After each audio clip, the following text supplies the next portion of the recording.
All right, listeners. Are you ready for today? We are diving deep into fufu. Oh, yeah, fufu. Now, you might be thinking, fufu. What is that? It's a West African staple. It is. And it's having a moment right now, appearing on more and more restaurant menus outside of its traditional home. Yeah, and I think once you learn what it is, you'll understand why. Yeah. So, first of all, no forks, no knives with fufu.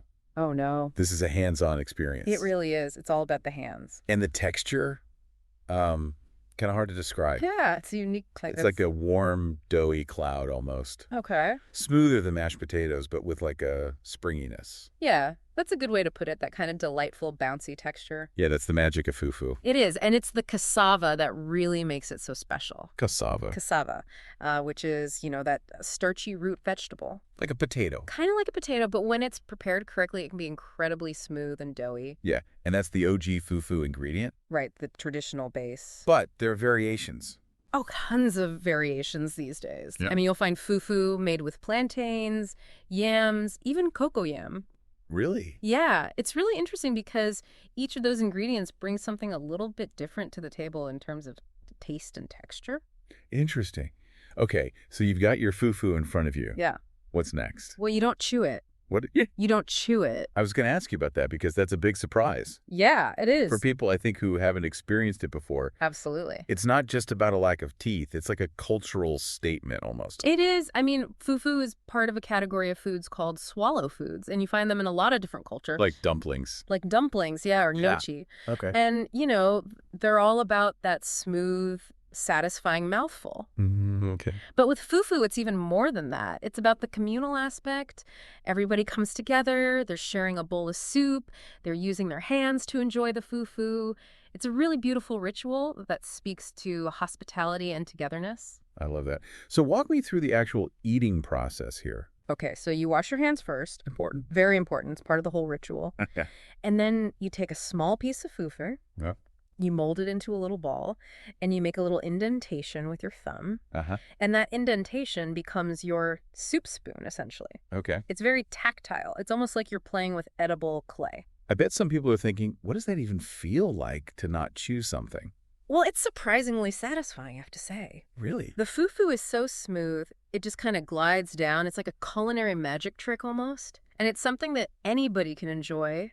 Really young kids, older folks, people who have trouble chewing.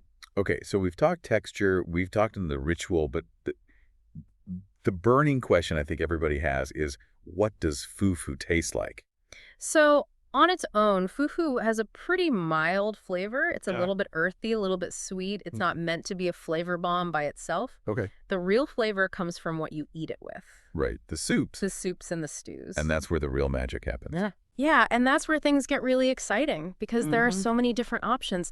You've got a goosey soup, which is thick and nutty, and then you've got okra soup, which is lighter and tangier, and peanut soup, which is rich and savory. I mean, the possibilities are endless. Yeah, you were making me hungry. Yeah, and the fufu just acts like this perfect blank canvas, Yeah. It allows all of those vibrant flavors to shine. It's really this beautiful harmony of textures and tastes. No, I have to ask about the smell. Okay. Because I've heard people say that fufu has a strong aroma. I know where you're going with this.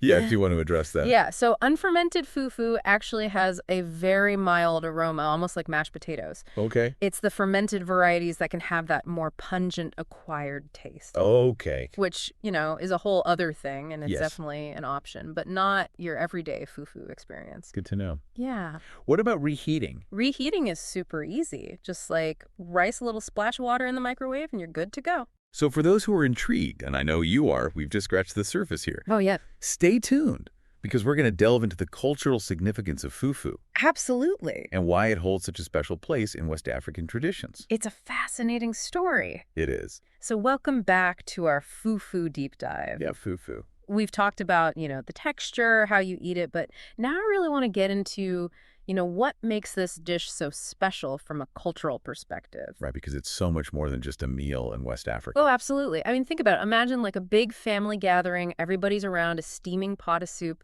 There's a mountain of fufu in the middle of the table, and everybody's just, dipping and sharing. It's not about individual plates. It's about that shared experience. And it really symbolizes unity and connection. Yeah, and it's not just everyday meals either, right? I mean, fufu is there for the big life events. It is. It's there for weddings, birthdays, funerals, you name it. It's a dish that kind of marks those milestones in life, both the joyous ones and the somber ones. So fufu really represents that kind of continuity of life, the passing down of traditions from one generation to the next. Yeah, I mean, in a way, it's kind of like the thread that ties everything together. Now, I am curious about the historical context here. Yeah. Like, has fufu always been this central to West African culture? Well, it's hard to say for sure, exactly when and where it originated, but we know that fufu-like dishes have been around for centuries. Centuries. I mean, think about it. Cassava grows really well in the region. It's a resilient crop. And, pounding it and shaping it into this starchy base just makes sense from a practical standpoint. So it was born out of necessity, but then it evolved into something so much more. Exactly. And as different groups, migrated, interacted, they brought their own influences, the plantains, the yams, the different types of soups. It's really this beautiful example of culinary evolution. Now, I know some of our listeners might be thinking, okay, this all sounds very, interesting and cultural, but would I actually enjoy eating fufu? And that's a fair question, I think. Yeah. The best way to answer that is to try it for yourself. Yeah. Find a West African restaurant, order up a bowl of fufu and soup, and dive in, literally. I can imagine some hesitant first-timers like trying to master that pinch and swallow technique. But you know what? That's part of the fun. Yeah. Don't be afraid to get your hands a little messy. Embrace the experience, the different flavors, the textures, and I think you might be surprised by how much you enjoy it. There's something very appealing about that, too. Like connecting with your food in such a direct way. Absolutely. No cutlery, just you and the fufu. I love it. Yeah. Okay, so for those who are intrigued and want to try fufu, where do they even begin? Well, if you're lucky enough to have some West African restaurants nearby, that's a great place to start. Yeah. You'll get the authentic experience and, you might even get some tips from the experts. Right. And what about for the home cooks out there? Oh, there are tons of resources, online recipes, videos, even cookbooks dedicated to fufu. Don't be intimidated by the process. It's really simpler than it looks. And there's that undeniable satisfaction that comes from making something from scratch. Oh, for sure. Especially a dish like fufu. It's so unique. It's so culturally rich. And you can experiment. Absolutely. Try different starches, play around with the soups, maybe even create your own, signature fufu dish.